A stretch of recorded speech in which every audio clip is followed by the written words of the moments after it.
Ini namanya decision fatigue. Jadi lu sebagai manusia, kita tuh, ini fun fact ya, sehari lu tuh bisa bikin decision sekitar 35.000. Wow. 35.000 decision per day. Itu tuh termasuk hal-hal kecil. Pakai baju apa? Pakai baju apa? Jangan kan pakai baju apa? Mau ke toilet dulu, apa minum dulu, mau apa dulu atau mau apa dulu. Decision itu ya? Iya, lu bangun pagi nih, mau buka HP dulu apa mau ke toilet dulu. Itu decision kan, yang lu gak sadari gitu. Dan uniknya, setiap decision yang lu buat di hidup lu, itu tuh ngurangin energi dalam otak lu. Itu uniknya otak.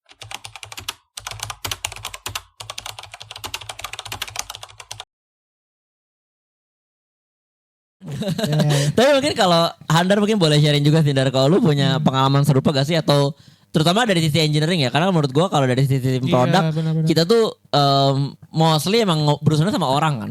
Kalau lu dan kita banyak personal task itu menurut gua banyak kan administratif gitu. Dan di yang cognitive load-nya besar itu biasanya nggak terlalu banyak di sisi yang personal gitu. Banyak kan ya preparation data, ujung-ujungnya perangnya di meeting gitu. Nah kalau lu yang biasanya perlu mikirin algoritma dan sebagainya tuh biasanya punya pengalaman gak sih gimana cara manage atau yang lu pernah rasain gitu?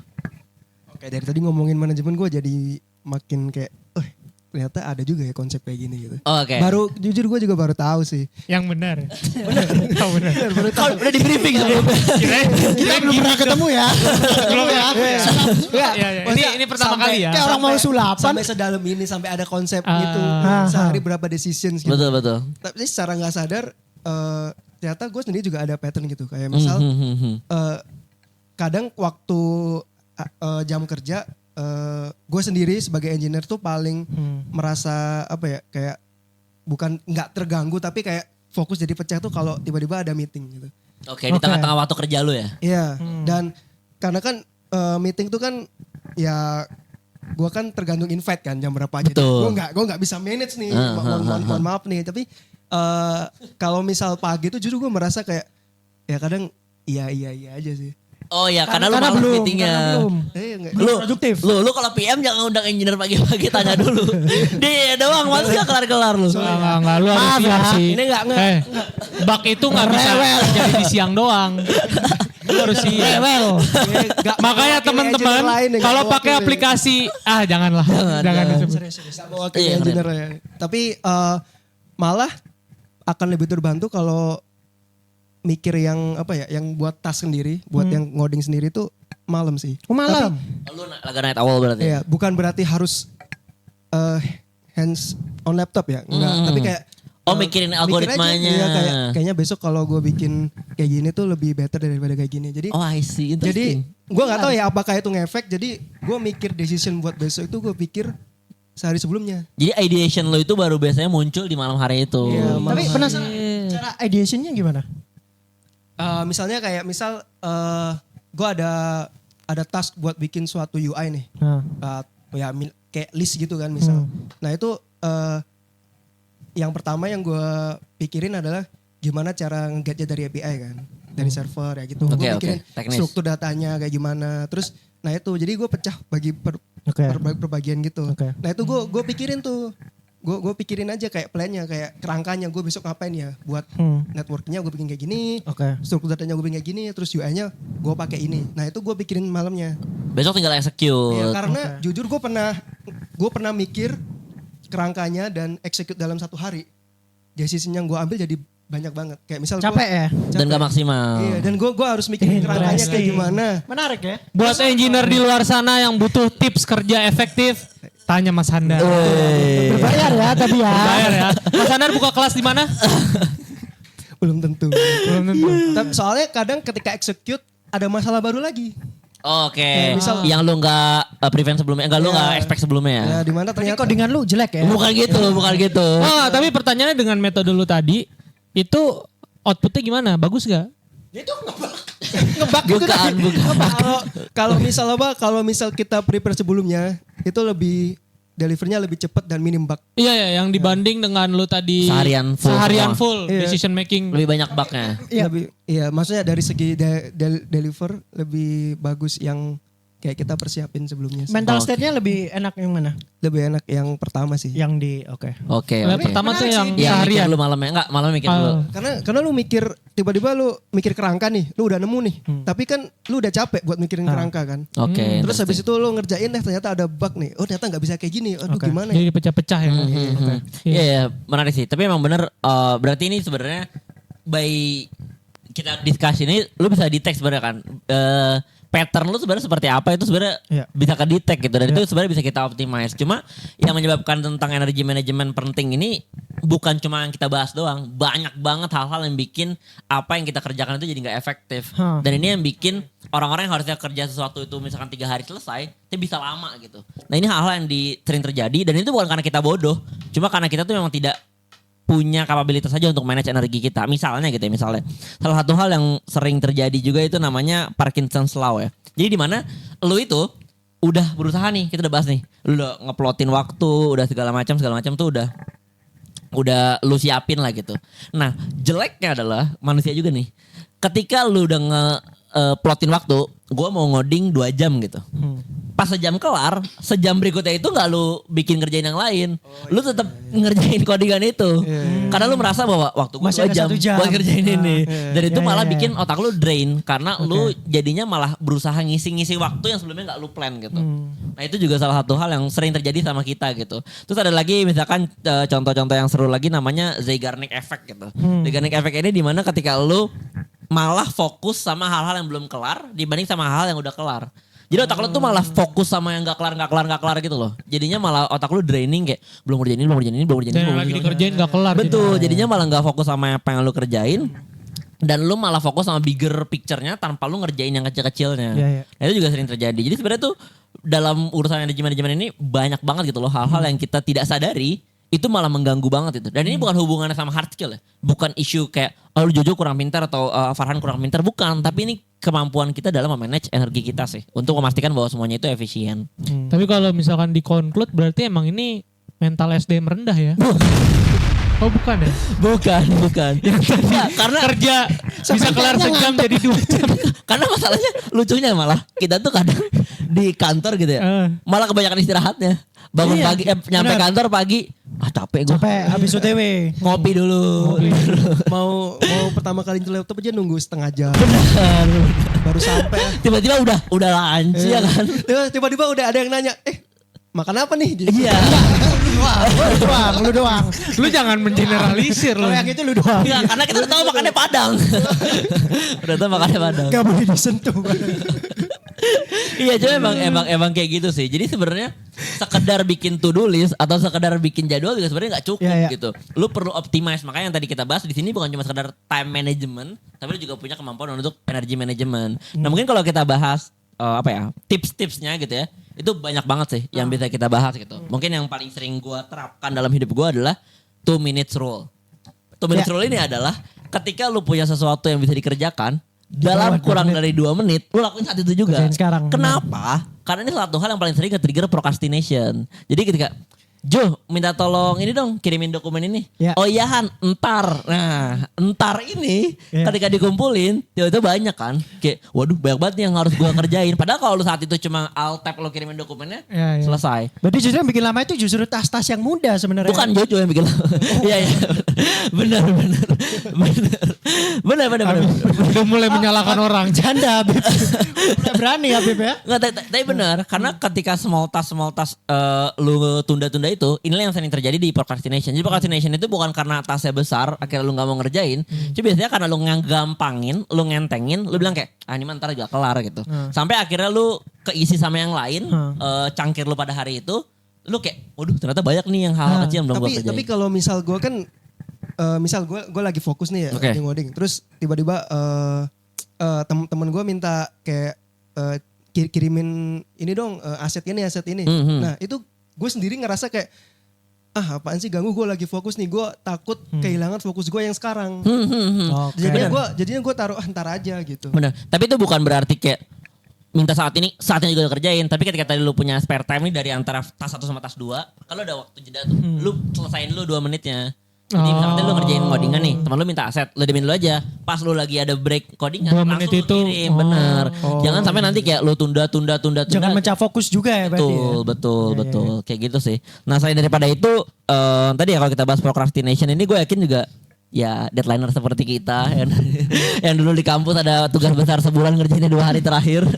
Nah, Sampai kerja pun deadliner. Iya. Nah ini sebenarnya sering juga kita terjebak sama hal kayak gini sih. Karena kita merasa bahwa bisa ini mah 2 hari kelar.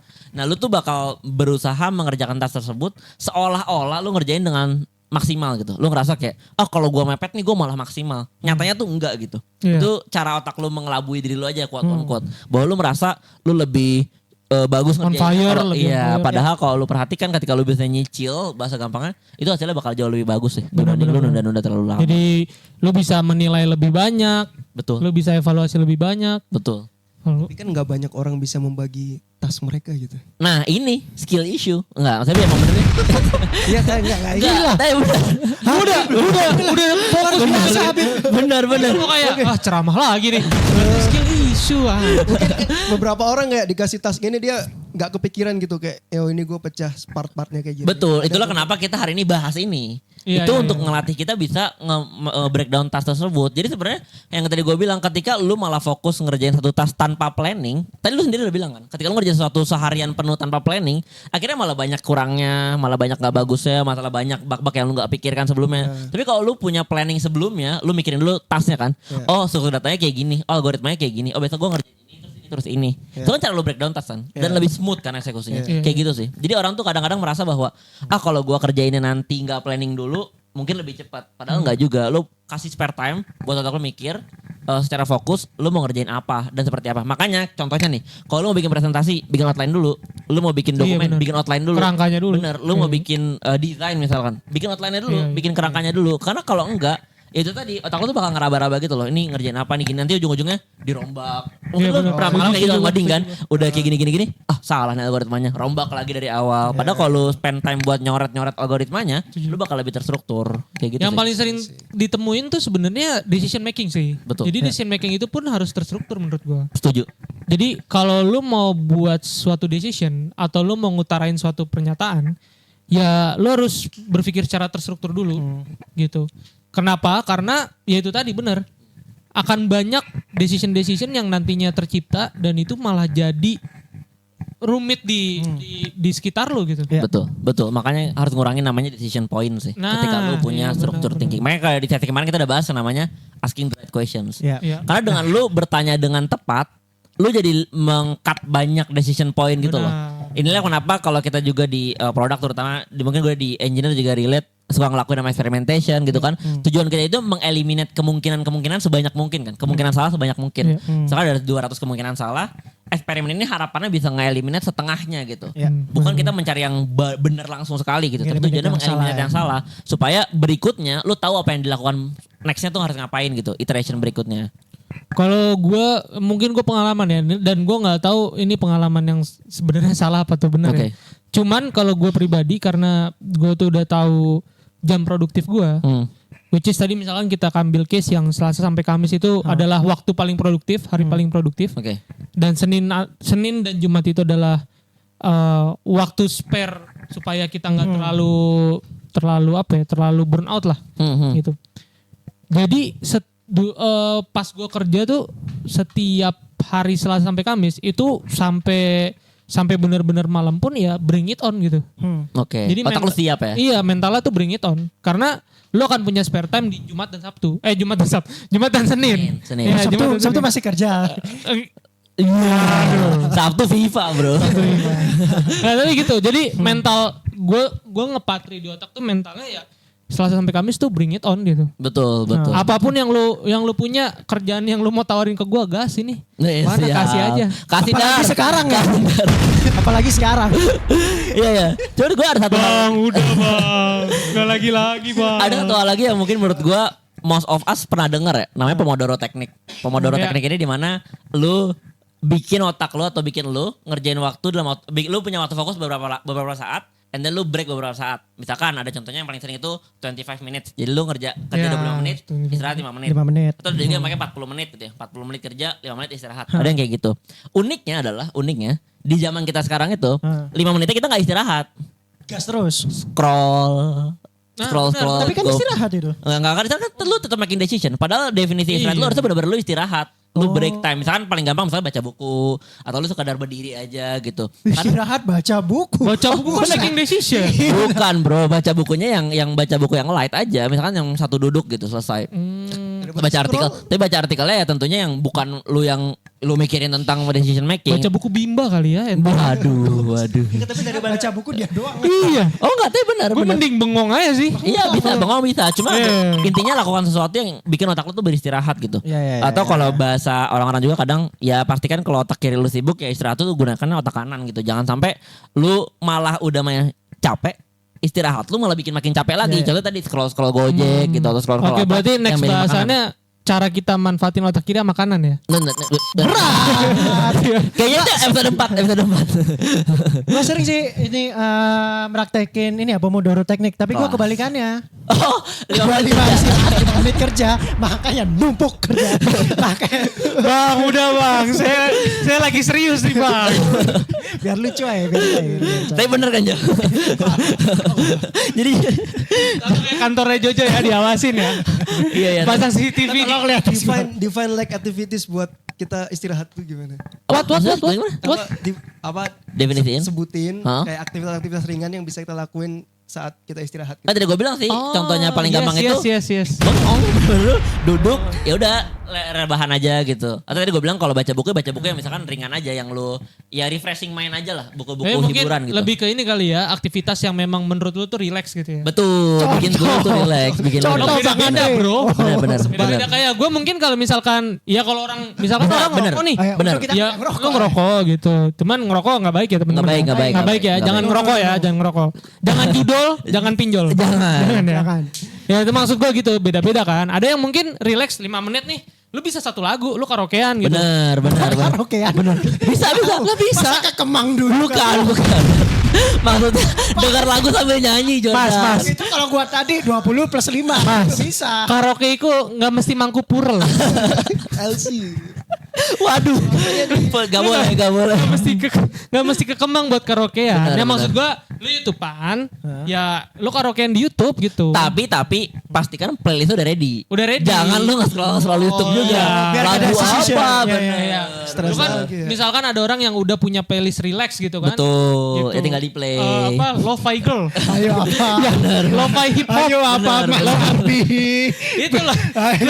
Lu tau lo-fi hip hop kan? Lo-fi hip hop yang cewek tuh, cewek kartun. Nah itu kan gak ada liriknya tuh. Betul. Lu karaokeannya tuh gak ada liriknya. Coba kan kadang-kadang orang suka kayak ya udah punya playlist santai itu harus dengerin. Apalagi gue yakin kayak Beda lu lah. mungkin engineer juga pasti punya playlist gitu kadang-kadang kan buat ngebantu lu ngerjain tas apa enggak. Iya, lu kan Ada. lu kan nge-DJ juga, Bre. DJ ini. Tonton Handar. Oh iya, Handar bakal manggung di mana kan? DWP ya? DWP. Iya. Dewean. Joyland. Manggung sendiri. Oke. Manggung gak ada yang lihat. Kamar. Dewean, guys. Oke. Ya mungkin kita balik ya. Jadi kayak sebenarnya dengerin podcast kita juga bisa sih. Dengerin podcast kita juga bisa. Spoken terutama. Bener. Relax. Tapi sejam. Enggak, nanti Pakai cara saya tadi. kita bikin versi yang 30 menit. Oh iya. Tapi gak ada dagingnya. Iya tapi Guyon aja, guyon. emang banyak gitu cara-caranya. Tapi yang menurut gue paling penting tadi pahami dulu sih kemampuan energi lu tuh seperti apa, lu patternnya seperti apa, dan lebih baik kalau bisa dikoordinasikan juga gitu supaya decision yang lu buat itu efektif. Karena ketika lu bikin decision di otak lu tidak maksimal, biasanya malah bikin kerjaan baru gitu untuk ngebenerin itu, which is yang gak baik juga buat kerjaan. Iya. Dan ada juga hal-hal yang bisa lu improve gitu ya. Kalau menurut gua salah satu yang bisa dilakukan itu ya tadi yang kita bahas bikin rutin atau bikin habit gitu. Nah habit ini menurut gua hal yang sebaiknya memang dibangun sih. Ada orang-orang yang bilang bahwa 30 hari itu waktu yang tepat untuk bangun habit, itu bisa dilakuin juga sih, tips 30 hari. Dimana lu kalau ada sesuatu yang mau lu lakukan, coba lakukan secara rutin dulu sama 30 hari sampai otak lu tuh automated untuk Iya, ngelakuin hal benar-benar. tersebut. Atomic habit. Atomic habit bisa, tapi ya Habit tuh 60 ya? 30 bukan? berapa nggak tahu. Enggak, lebih lama dia. Dia itu setahu gue 60 hari. Iya intinya sih bikin habit. ini banyak Bilang sama ada, dia yang nulis. ada juga yang bilang kayak 1000 jam gitu ya. Macam-macam sih teorinya. Iya. Cuma intinya lu coba bikin habit dalam hidup lu. Karena ketika lu misalnya bangun tidur nih, udah tahu mau ngapain, lu pasti misalkan ritualnya ke toilet, lu minum air segala macam. Itu lu udah ngurangin banyak decision Dibikin dalam rutin. satu hari gitu.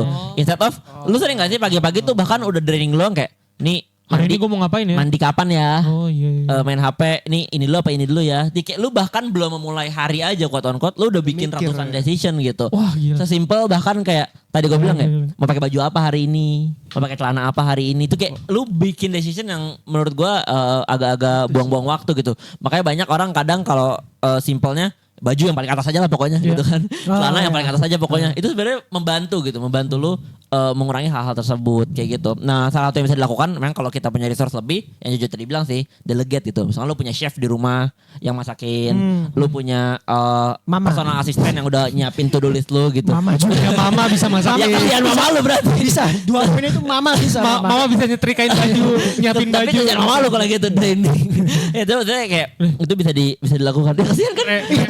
Bukan ngeremehin. Ngeremehin Papu itu jago loh. Ya jago tapi kasihan capek.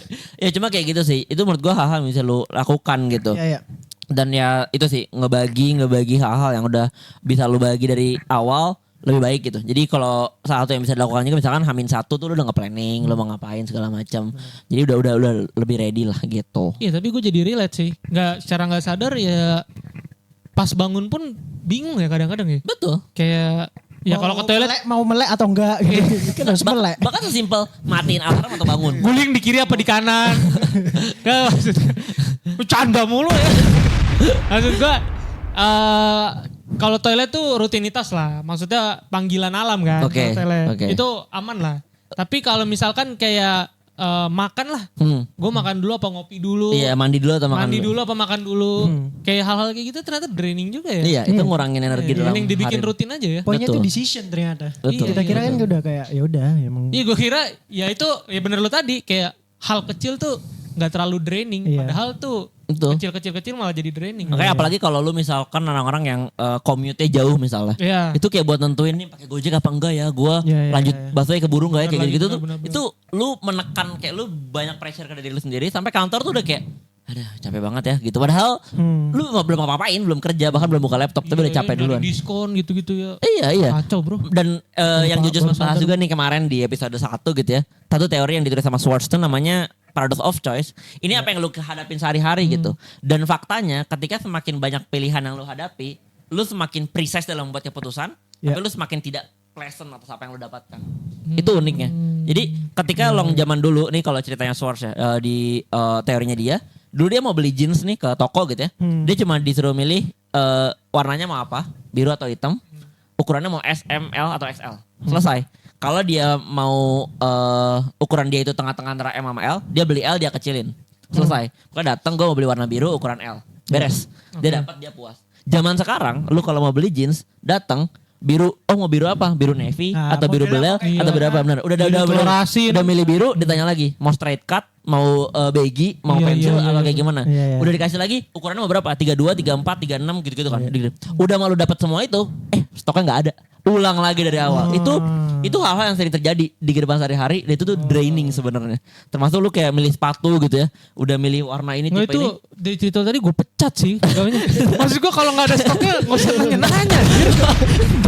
Enggak kan? Capek ya. Kan, tapi sering terjadi kan. Contohnya kayak lu beli sepatu kayak gitu kan kadang kan. Sering. Oh ini Iya. kayaknya mau yang ini aja deh. Warna ini mbak. Oh 36. Ntar cek gudang dulu ya. Cek gudang. Iya. Gede. Udang dia cuman Nggak ada mas. Wah. Nggak berarti SOP nanyanya salah dong. Harusnya dari Not ukuran asking the right dulu. question. Iya. Ya dari masa lu mau expect semua orang juga itu kan gak. Belum lihat video Boven yang pertama. Buat permasalahan kayak gini teman-teman, kita bisa bikinin aplikasi buat toko kalian supaya stok opnam gampang ya. Tapi faktanya kadang justru di quote on quote di abuse juga sama tim marketing dan Salah bisnis. juga gue ya ngomong ya. Bukan salah Oke, juga. siap. Cuma maksud gue ini tuh kelemahan manusia itu Iya, iya. dimanfaatkan sama orang-orang marketing bisnis biar lu making bad decision dan akhirnya lu beli-beli lagi. Karena ketika lu iya, pulang iya. ke rumah, sekarang tadi kan gue udah bilang ya, kurang Iya, 34 iya, nggak ada. Udah lah gue beli yang 34 tapi yang boleh aja deh. Atau gue beli 36 aja deh, nanti Iya, gue iya. kecilin. Sampai rumah lu kayak nggak enak nih dipakainya. Lu beli lagi. Ya itu salah satu juga yang suka di abuse juga. Itu quote on dosa quote. nggak kira-kira? Ya enggak, karena making decision lu sendiri. Tapi kan, itu gue kemampuan. dihasut. Gue dihasut. Lu kenapa nanya dosa ke dia? Wah Habib, sorry Habib. Gak gitu dong. Alim ulama. Gak gitu dong. Ilma. Ya tapi kayak gitu sih. Jadi emang banyak hal yang setelah gue baca-baca hal kayak gini tuh gue ngerasa kayak kok gue bodoh banget ya quote on quote. Kayak banyak banget hal-hal di hidup gue Bisa digituin ya? yang abis itu sama hal yang gak penting gitu. Habis sama hal-hal yang kayak ini harusnya bisa gue manage, ini harusnya bisa gue kontrol. Cuma karena gue terlalu sibuk sama hal-hal yang tadi yang gue anggap hiburan bahkan kadang justru itu malah bikin gue semakin draining. Dan sosial media itu salah satu quote on quote racunnya lah. Kadang kita nggak sadar ya udah habis waktu 2 jam, habis waktu sejam untuk menikmati hal kayak. Dan itu tuh decision point. Iya. Nonton video nih, lanjut apa scroll ke atas ya? Buset, bayangin berapa reels yang Iya, lu bayangin kan? Iya kan? Enggak, tapi decision gue cuma satu. Gue nyari credit scene-nya aja sih. Jadi gue reels itu. Oh, belum namatin. Belum tamat-tamat. Iya, tapi kalau Gua nyari kita credit look scene back aja. terus menerus itu tuh banyak banget decision yang kita buat di zaman sekarang apalagi ya. Yang tadi gue bilang misalnya kayak lu event scroll tuh lu mikir ini mau gue cepetin apa enggak, ini mau gue lanjutin atau enggak, komen atau enggak, itu tuh semua tuh decision point. Dan kita sebagai PM itu salah satu orang yang melakukan itu ke orang-orang. Maaf ya. Ini semua demi perusahaan. Iya. Mandalin kamu kok. Tanpa kita sadari kita membuat itu dengan jargon untuk buat orang nyaman gitu. Orang nyaman tapi secara tidak langsung kita juga membuat mereka Mengasuh. training gitu. Iya. Makanya apalagi kayak sekarang tuh kemarin Australia baru ngeluarin aturan anak di bawah 16 tahun gak boleh megang sosmed. Salah satu alasannya karena itu gitu. Karena mereka belum bisa bahkan bikin decision bener aja belum bisa. Lu kasih sama jutaan kayak ribuan decision buat mereka gitu. Dan lu akan merasakan sendiri dampak jangka panjangnya tuh pasti parah gitu sih. Tapi lu percaya sama ini nggak? Kalau misalkan misalnya nggak semua anak tuh sama gitu. Gak percaya. Ada anak yang emang dia dalam diri dia emang udah paham. Kalau misalkan, oh gue nggak boleh lama-lama di sini. Bahkan ada yang mungkin udah paham tentang decision point ini gitu. Ya mungkin aja. Cuma yang tadi gue bilang sih. By default alam bawah sadar lu tuh bakal kena gitu quote-unquote ya. Alam bawah sadar ini debatable tapi intinya unconsciously lu akan mengkonsumsi informasi yang lu tidak ingin atau lu tidak harapkan. Dan kalau kita orang dewasa biasanya lebih bisa memfilter itu. Kita tahu bahwa oh ini informasinya kita terima tapi ini nggak penting atau segala macam. Tapi kalau anak kecil most probably dia belum punya critical thinking yang sekuat itu. Jadi biasanya diterima aja yang akhirnya dianggap sebagai kebenaran itu bahaya juga gitu. That's why ya kalau kita lihat sekarang ya kalau misalnya gue nyinggung sedikit misalkan kayak politik pun sama mengabuse hal yang sama gitu. Dia memaksa otak lu draining sampai akhirnya lu nggak tahu mau milih yang mana. Itu juga salah satu cara gitu yang bisa digunakan kayak gitu sih. Mungkin kalau seorang dokter itu dia ngehandle 1000 pasien dalam sehari, gue yakin pasien 100 terakhir itu udah gak jelas sih decisionnya. Capek. Capek. Kebayangkan? Bahkan banyak kadang dokter itu yang mungkin kalau malam itu mungkin udah malas kadang berkomunikasi kan, udah capek. Ngomong gitu. udah kayak judes banget gitu. Iya, Sakit apa? mungkin. Nggak, Gejalanya apa? lu pakai BPJS kali. Kenapa Lu datang jam 9 malam pakai BPJS. bikin orang lembur aja. Penyakitnya cuma flu lagi. Capek adik-adik.